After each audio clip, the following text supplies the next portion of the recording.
All right, here we go. This is me and Mandy, our first podcast ever. And we're going to be talking about today what? I guess what a day in the life of a stripper looks like. A day in the life of a stripper? Yeah. All right. Sounds funny when I have to say it that way, but...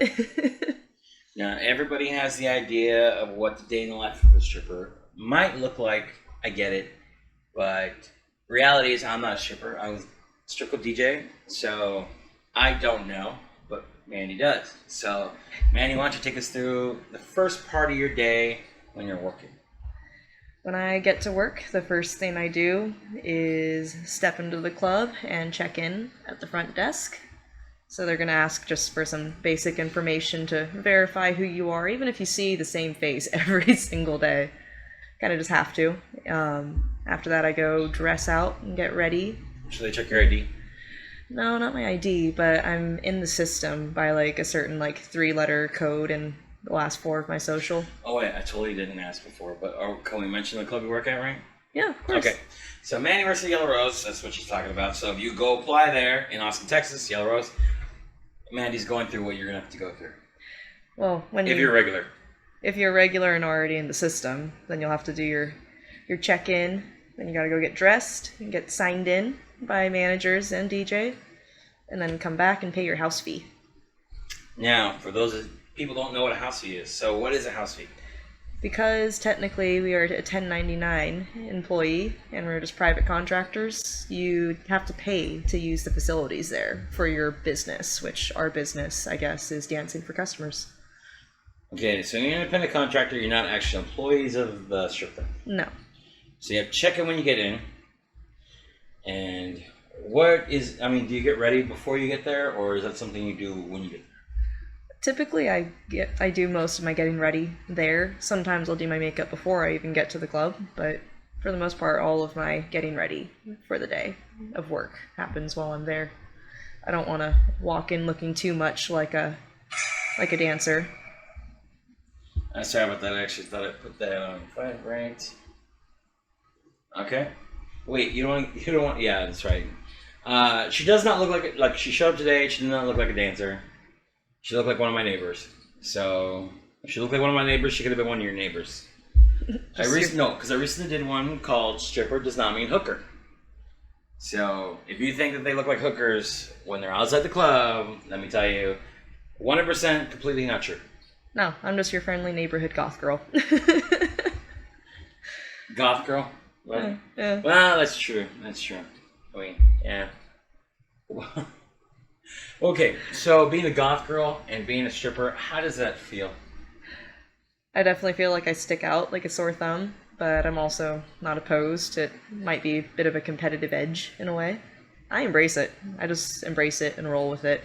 I like to think I do okay, despite looking different. In Texas strip clubs, I feel like there's a dime and a dozen of the very blonde, stereotypical Texas-looking girl. So. You know what's really funny? At night, I can't tell them apart. At Yellow Rose, I swear to God. I was talking to Gavin the other day, and I thought I was continuing a conversation with the blonde next to me, and she was like, "Who the fuck are you talking to?" I was like, "Thought I was talking to you." And the girl to my left was like, "No, you were talking to me." I'm like, "Shit, my bad. You guys kind of look alike. Even the fake titties were a lot alike. I'm sorry.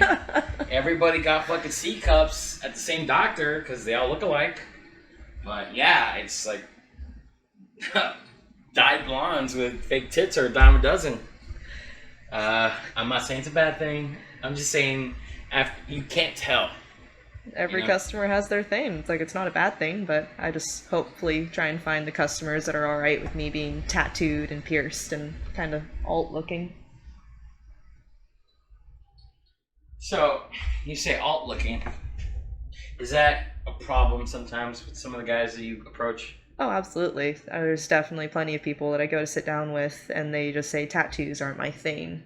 Or some of them go so far as to say that I look weird, and I'm just like, well, you know what? I'm not dancing for you today. Goodbye. Yeah, no. The only thing I didn't like is that, just personal preference, I don't like spider tattoos.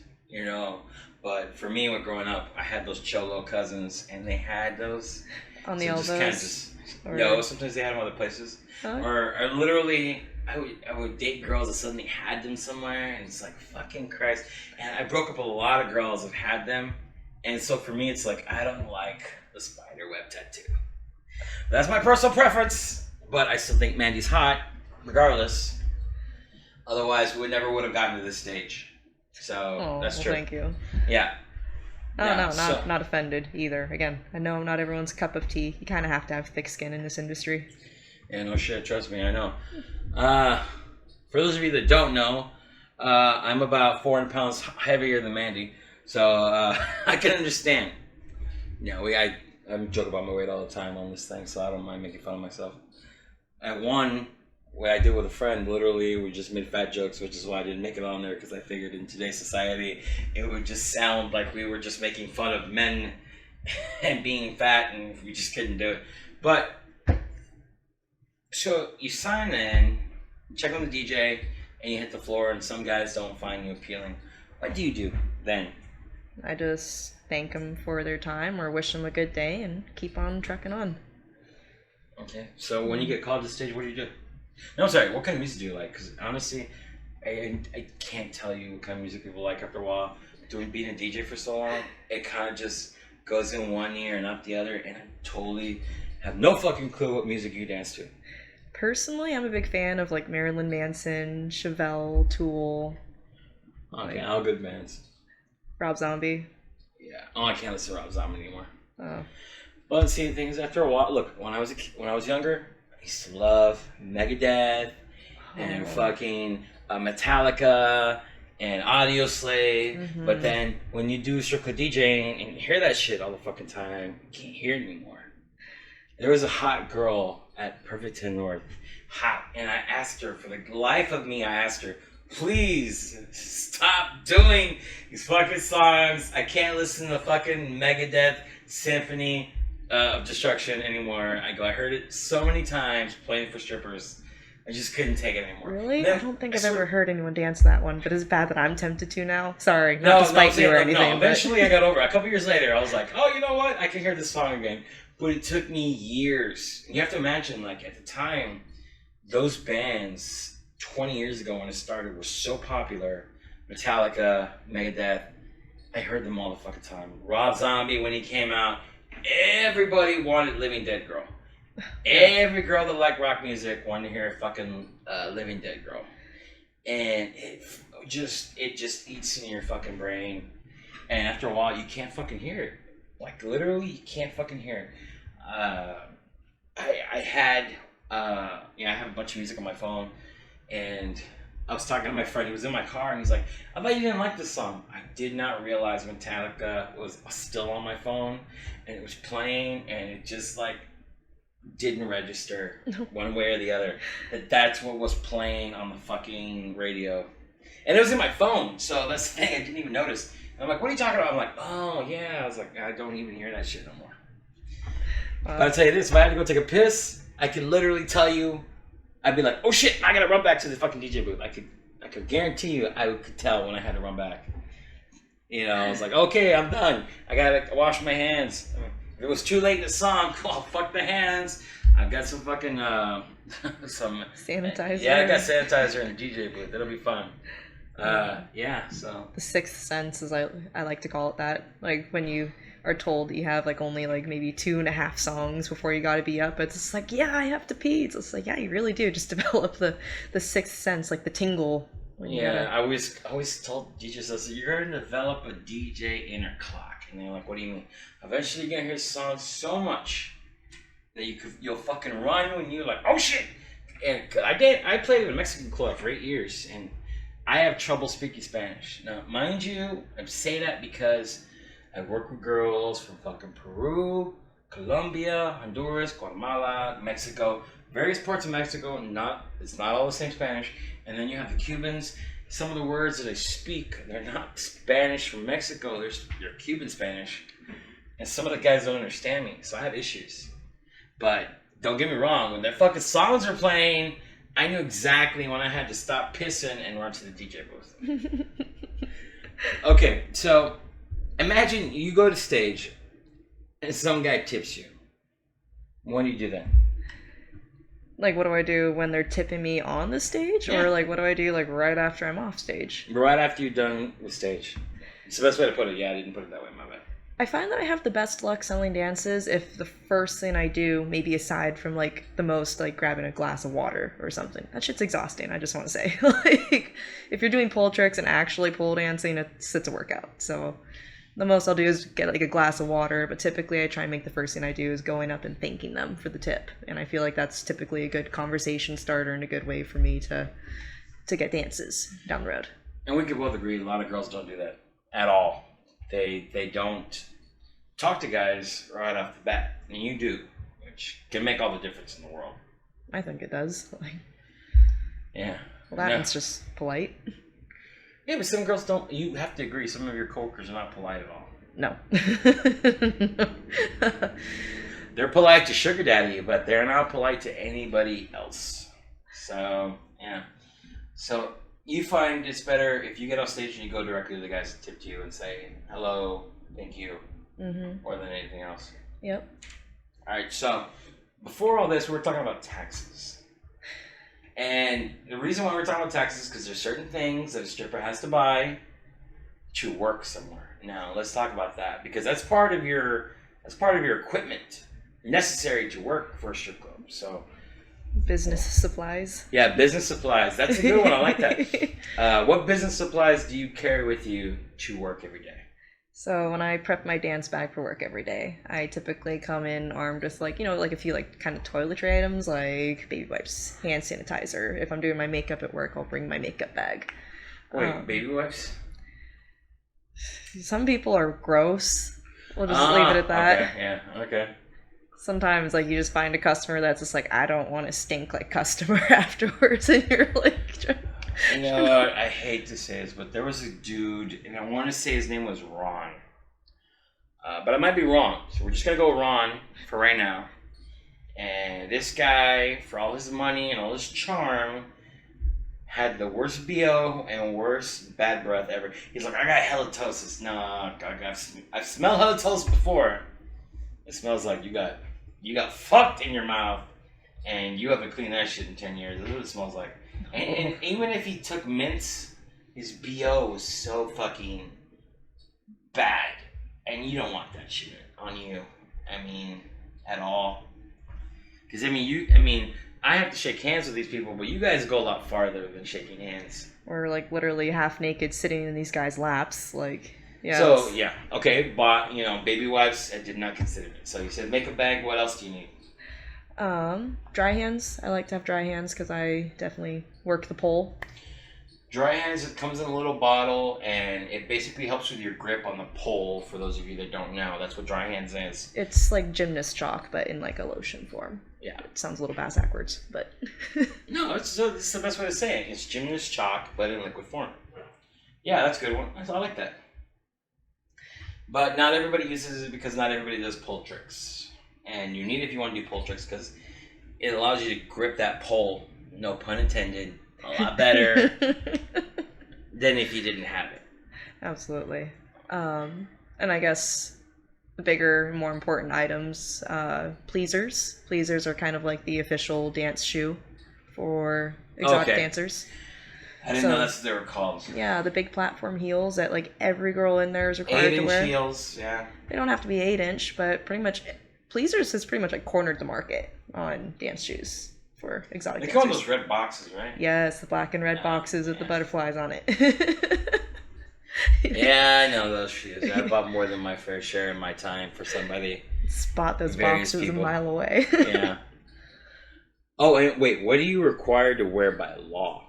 And yes, I was going to go on to say dance wear. So the tops are a little more flexible, but the bottoms have to be T-vac, which is like a certain thickness of bottoms. So you can't just wear normal underwear. You have to buy specific dance wear that is T-vac rated, so that way it's not like your pussy's just gonna like fall out while you're Think of it like a G-string, but with extra weight to it. That's a heavy duty G-string. Yeah, heavy duty G-string.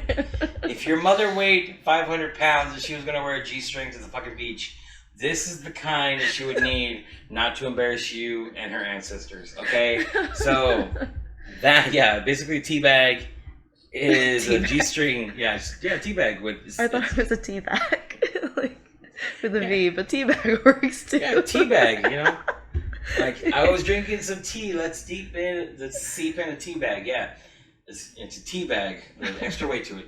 Yeah, that's all it is. So that's what she's required to do every day. She wants to work. And one thing we didn't talk about when you got to work, and you have to pay to be there. So there's you have to pay different prices for the times you show up, right? Mm-hmm. Absolutely. So day shift is a little cheaper, thank goodness. Once you start getting to night shift, though, and the later on in the evening that you check in, obviously the busier it's going to be and the more you have to pay to be there. Yeah, Mandy works day shift, so most half the time, right? Half the time you work day shift? Earlier in the week, I'll do day shift, but that's because I have regulars that I schedule to see during the day shift. Okay, see? Weekends, I do night shift because better money. And more assholes. More assholes, but I can handle my fair share of assholes. Yeah, I'm pretty sure everybody said that at least once. But, so if you're a dancer and you want to work the day shift, that's fine. You're just going to be cheaper, but not by much. And there's less guys, which is kind of a problem sometimes, right? Definitely is much slower. If you like the relaxed atmosphere and if you're very good at talking up your customer and kind of seducing them into dances that way, then it might be a good thing for you. And I highly suggest that anyone new to dancing starts on day shift just to get their grips on everything. But night shift is definitely a different animal. It's busy, it's loud, it's energetic. Would you say personality plays a big part in making a successful stripper? Absolutely. Abso-fucking-lutely.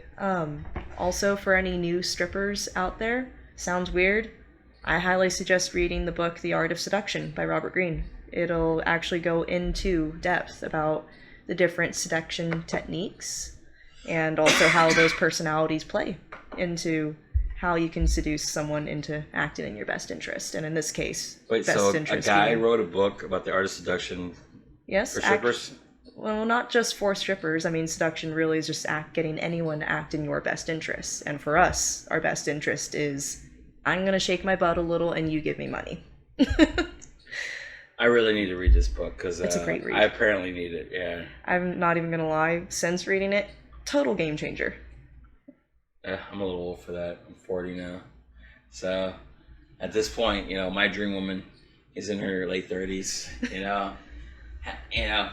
or as my friend told me, I can get you a 21-year-old with big titties and from Mexico. I was like, I'll think about it. Let me just think about it. She won't be able to speak English, but that to me is a game changer. Because when it comes to being at home, I don't like doing sign language if they can fucking hear me. But yeah, that's a big fucking thing. Yeah, no, it's no, we're gonna talk about dating next, so we can't talk about that right now. So the art of seduction is a necessary read for some women. Would you say that some of your coworkers, new and old, don't really have that ability? I would say by the time that you're kind of like seasoned in the industry. No. What I asked you was, do you think that some of your older coworkers who've been there for a while still don't have any clue about the art of seduction? Oh, actually, I could think of a couple. Yeah, me too. I've met them.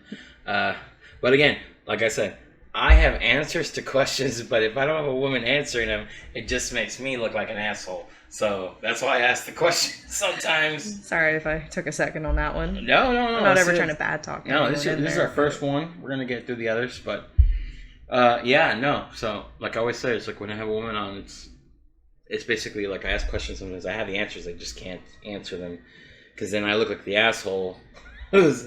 Yeah, that's the when I did the old podcast, Pay Your Tip Up podcast.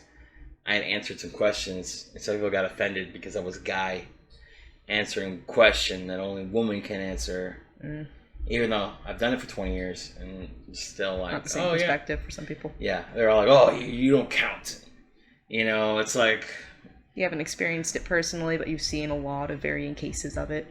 Oh yeah, I've seen at least in my lifetime 10,000 or more strippers. So I do have a lot of knowledge, but I'm glad you're here so we can talk about these sort of things. Because I tried to do one of these, and it just didn't go. It didn't come out well.